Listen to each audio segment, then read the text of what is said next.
오늘 새벽 우리에게 주신 하나님의 말씀은 시편 126편입니다. 구약성경 898면입니다. 성전에 올라가는 노래. 여호와께서 시온의 포로를 돌려보내실 때 우리는 꿈꾸는 것 같았도다. 그때 우리 입에는 웃음이 가득하고 우리 혀에는 찬양이 찼었도다. 그때 뭇 나라 가운데에서 말하기를 여호와께서 그들을 위하여 큰 일을 행하셨다 하였도다. 여호와께서 우리를 위하여 큰 일을 행하셨으니 우리는 기쁘도다. 여호와여, 우리의 포로를 남방 시내들같이 돌려보내소서. 눈물을 흘리며 씨를 뿌리는 자는 기쁨으로 거두리로다. 울며 씨를 뿌리러 나가는 자는 반드시 기쁨으로 그 곡식단을 가지고 돌아오리로다. 오늘 이 새벽에도 하나님의 은혜가 함께하기를 축복합니다. 개인이 경험하는 고통도 있지만 공동체 혹은 국가가 함께 경험하는 고통도 있습니다. 개인이 경험하는 고통의 문제는 개인의 극복의 문제이지만 공동체 혹은 국가가 경험하는 고통은 개인이 노력한다고 해서 쉽게 해결되는 문제가 아닙니다. 아마 지금 우크라이나 땅에서 전쟁의 참혹함을 경험하는 국민들은 굉장히 고통스러울 겁니다.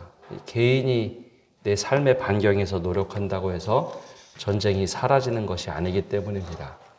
근데 그보다 더 고통스러운 것은 전쟁이 아니라 전쟁에서 패할 때입니다. 지금 전 세계도 마찬가지지만 전쟁에서 패하게 되면 나라를 잃는 순간 모든 주권을 빼앗기게 되죠. 이스라엘 역사는 이런 고통의 역사가 있습니다. 북이스라엘이 아수르에게 망하고 남유다가 바벨론에게 패망을 하게 됩니다. 나라를 잃게 되죠. 그런 면에서 우리나라와 참 유사성이 많은 곳이 이스라엘입니다. 여러 가지 유사성이 있지만 바로 이 나라를 잃은 경험, 우리나라 일제강점기 36년을 생각해 보면 이와 비슷한 일이 있습니다. 나라를 잃게 되면 사람들이 갈라지게 되어 있습니다. 그럼에도 불구하고 독립을 꿈꾸며 언젠가는 독립하겠다라고 마음을 품고 사는 사람들이 있는가 하면 그 나라에 아주 적극적으로 부역하는 사람들도 생겨납니다. 물론 대부분의 사람들은 그냥 시대에 순응하며 살아가지만 또 적극적으로 부역하는 사람들도 생깁니다. 우리나라의 또 일제강점기에 이와 다르지 않았습니다. 교회도 비슷했는데요. 교회도 일본 그 천황이 그 천황 사상을 심어주기 위해서 신사참배를 요구할 때 이것 반대하던 목회자들은 대부분 투옥이 됐습니다. 근데 이 투옥된 분들이 그렇게 많지 않습니다. 이 강점기가 오래 지속되면서 대부분의 교단들이 신사참배는 우리가 따라하는 것이 맞겠다라고 대부분 교단들이 결정을 합니다. 그래서 대부분 교회들이 신사참배한 교회들이 참 많았습니다. 나중에 이제 해방이 되고 나서 이분들이 투옥에서 풀려난 뒤에 심한 내용을 경험하게 되죠. 근데 왜 이런 일들이 있을까? 신사참배뿐만 아니라 교회의 문제뿐만 아니라 부역하는 사람들, 여러 사람들이 이렇게 나오는 이유 중에 근본적인 이유는 여러 가지가 있겠지만 이제 우리나라가 끝났다, 독립할 수 없다라고 생각하면 그 순간부터 부역자들이 많이 나오고 시대에 순응하는 사람들, 즉 그 일본에 굴복했던 사람들이 훨씬 더 많아졌다는 겁니다. 그러던 어느 날 갑자기 8월 15일 날 우리가 독립이 됐습니다. 그때 모든 사람들이 나와서 대한독립 만세를 외쳤다라고 하는데 모든 사람이 정말 다 그랬을까요? 그렇지 않습니다. 일본에 적극적으로 부역했던 사람들은 큰 충격과 공포를 느꼈다라고 역사는 기록합니다. 우리가 잘 알고 있는 그 최남선 시인, 처음에 저희가 어렸을 때만 해도 최남선 시인의 시들이 책에 교과서에 올라왔습니다. 근데 지금은 아마 빠져 있는 거로 알고 있습니다. 일본 일제강점기 때 아주 친일 활동을 강하게 한 친일파로 분류되면서 모든 것이 빠졌습니다. 근데 그가 반민특위에서 나중에 진술했던 내용들이 책으로 나온 적이 있는데요. 그가 이제 1930년대 후반부터 청년들에게 고함이라는 글을 자꾸 써냅니다. 우리는 한국의 시민이니 청년들이여 전쟁에 참여하라. 태평양 전쟁에 참여하라 라는 글을 많이 썼습니다. 나중에 반민특위에서 이런 말을 합니다. 우리나라가 독립될 줄 몰랐다. 이날이 이렇게 빨리 속해올 줄 몰랐다. 그래서 나는 큰 죄인이지만 충격을 받았다라고 반민특위에서 얘기를 합니다. 독립이 되는 순간 희망을 노래한 사람도 있지만 깜짝 놀라서 좌절한 사람도 있습니다. 그러면 이스라엘은 어땠을까 하는 겁니다. 북이스라엘이 아수르에게 패망하고 남유다가 바벨론에게 패망한 후에 많은 사람들이 포로로 끌려갑니다. 그리고 어느 날 갑자기 바사 왕 고레스가 칙령을 내립니다. 각 민족들은 각 고향에 가서 너희의 신을 섬겨라. 이스라엘은 특별히 예루살렘으로 돌아갈 수 있도록 허락받은 사람이 약 5만 명, 조금 안 되게 허락을 받습니다. 그러면 그 모든 사람들이 고향으로 돌아가면서 하나님을 정말 기뻐하고 찬양했는가? 맞습니다. 근데 오늘 이 시편 보면 우리가 한번 좀 생각해 봐야 될 것들이 있습니다. 1절과 2절에 보면 포로에서 돌아가는 사람들의 노래가 나옵니다. 여호와께서 시온의 포로를 돌려보내실 때에 우리는 꿈꾸는 것 같았도다. 그때 우리 입에는 웃음이 가득하고 우리 혀에는 찬양이 찼었도다. 그때에 문나라 가운데서 말하기를 여호와께서 그들을 위하여 큰 일을 행하셨다 하였도다. 아멘. 이스라엘이 독립운동에서 돌아간 게 아닙니다.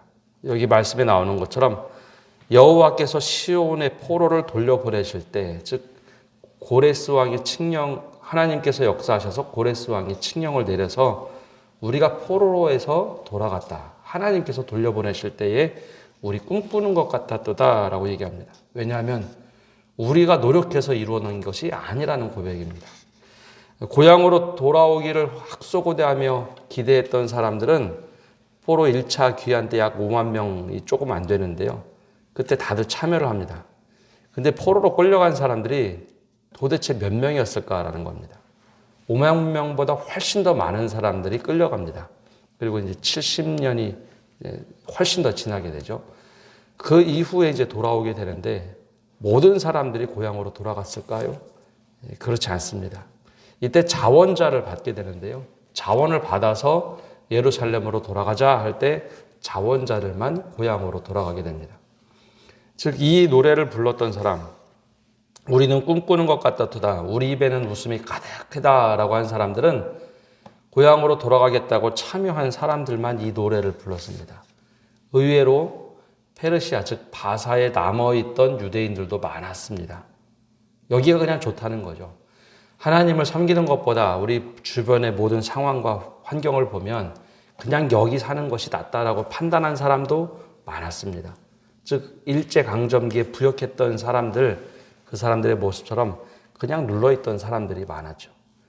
이제 우리가 고향에 돌아가서 하나님의 은혜에 참여하자. 예루살렘 고향에 돌아가서 우리가 예배를 회복하고 모든 것을 회복하자 하는 사람들, 그렇게 하나님의 역사에 참여한 사람들이 오늘 이 노래를 부르고 있습니다. 우리 입에는 웃음이 가득하고 우리 혀에는 찬양이 찼었도다. 하나님의 일은 바로 이런 겁니다. 가만히 멀찌감치 지켜본다고 우리가 은혜를 받는 것이 아니라 하나님의 역사에 참여할 때 우리 가운데 웃음이 가득하고 또 혀에는 찬양이 찰 수 있다는 것을 보여줍니다. 멀찌감치 지켜본다고 그 은혜를 누리는 것은 아니라는 것을 보여줍니다. 두 번째 2절의 마지막에 보면 우리는 깨닫지 못해도 사람들이 깨닫는 게 있어요. 문나라 가운데서 말하기를 여호와께서 그들을 위하여 큰 일을 행하셨다. 때로는 우리조차 깨닫지 못했을 때 주변에서 볼 때 이거 하나님이 역사하지 않으시면 안 되는 거야. 네가 하나님 믿고 살아가니까 그런 일이 일어나나 보다. 절대 불가능한 일이 일어나네 라고 주변에서도 깨닫는 하나님의 역사들이 있다는 것을 보여주고 있습니다. 이것이 바로 하나님께서 하시는 일입니다. 그럼 그때 우리는 어떤 일을 해야 할까요? 하나님께 간절히 당당하게 요구하는 믿음이 있어야 됩니다. 3절과 4절에 보면 이렇게 돌아오면서 사람들이 고백을 합니다. 여호와께서 우리를 위하여 큰 일을 행하셨으니 우리는 기쁘도다.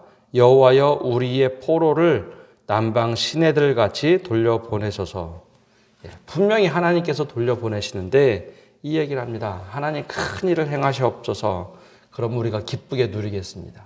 또 우리의 포로를 남방 시내들 같이 돌려보내소서. 이거는 사실 우리가 이 배경을 모르면 잘 이해가 되지 않는 말씀인데요.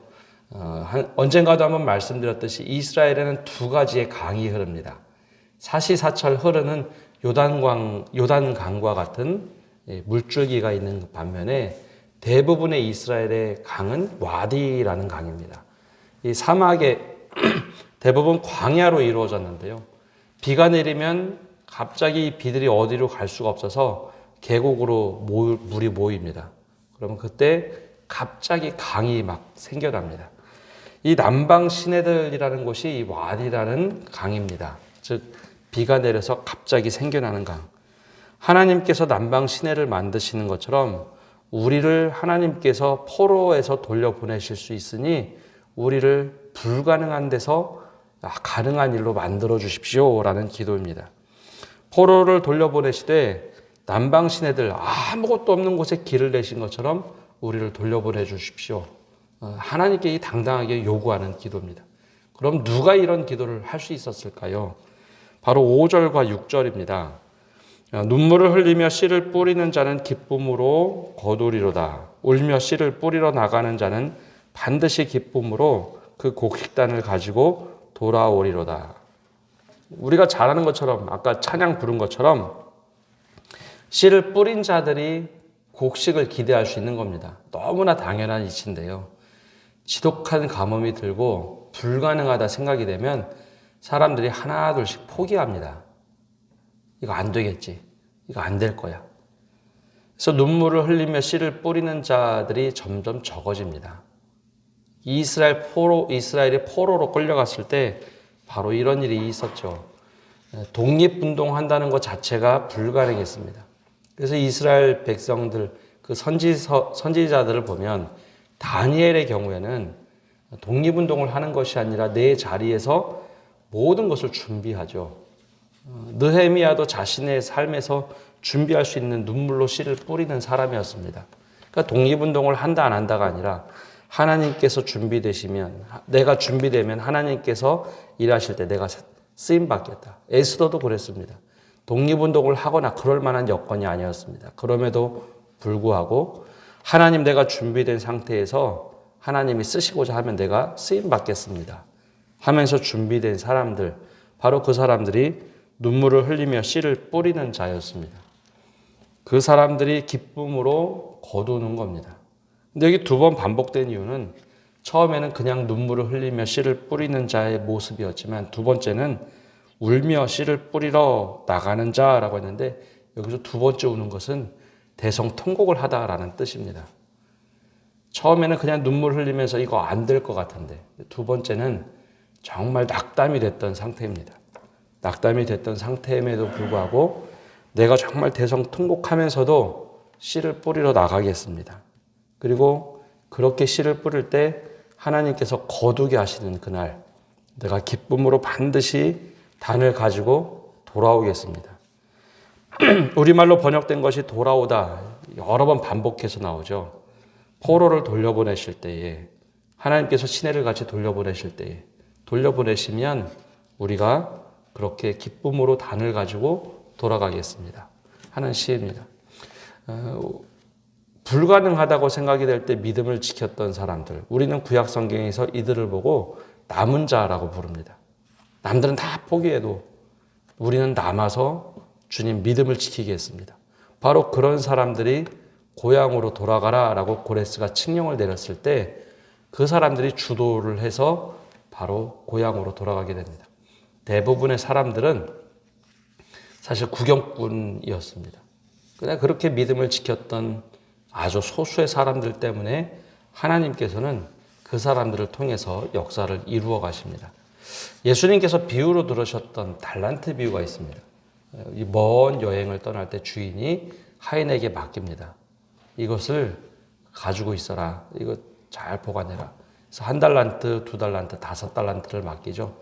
우리가 잘 아는 것처럼 1달란트를 받은 사람은 이거 잃어버릴까 봐 어떻게 될까? 그래서 이제 고스란히 땅속에 묻어두고 2달란트와 5달란트 받은 사람은 4달란트로, 10달란트로 배를 불립니다. 근데 주인이 돌아와서 뭐라고 하나요? 이 배를 남겼던 사람들에게는 착하고 충성된 종하면서 그들에게 축복을 해줍니다. 그리고 1달란트 남겼던 사람에게는 게으른 종아라고 하면서 1달란트도 빼앗아서 5달란트 가지고 있는 사람에게 맡기죠. 우리는 그걸 경제적 관점으로 보면 좀 이상하다고 생각을 할 때가 있습니다. 근데 과연 어떤 것이 정말 축복이고 어떤 것이 저주일까요? 만약에 주인이 또 다시 여행을 떠난다면 1달란트 가지고 있는 사람은 또 어떤 일을 할까요? 그 사람은 1달란트짜리 인생이 됩니다. 반복해도 그 사람은 절대 변하지 않습니다. 그러나 2달란트를 맡긴 사람, 5달란트를 맡긴 사람에게는 또 여행 떠날 때마다 그들의 태도는 달라질 겁니다.